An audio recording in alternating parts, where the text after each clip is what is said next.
Guys, continue natin. Pinapalambot na nga pala natin ang sahog at ilalagay na natin ang ating ampalaya.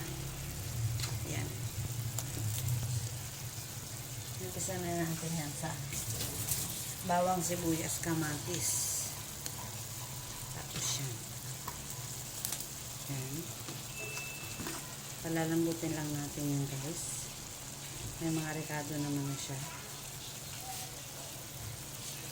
Na guys, at medyo malambot-lambot na sila, ilalagay na natin ang ating egg. Yan. Egg. So, ayun nga guys. Sino pong aming egg? Yan ang ating egg. Hintayin na natin maluto guys. At ito na nga guys, luto na ang ating ampalaya. Ampalaya with egg. At merong ano yan, pork.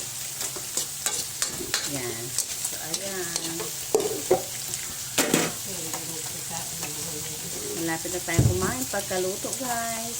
At ito na nga pala, guys. Ito ay already cooked. Tiran! Dandaran! So, ayun. Magandang gabi. Kain po tayo.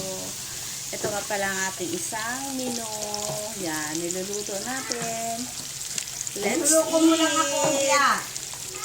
Let's eat guys. Ihanda na natin to at kakain na tayo.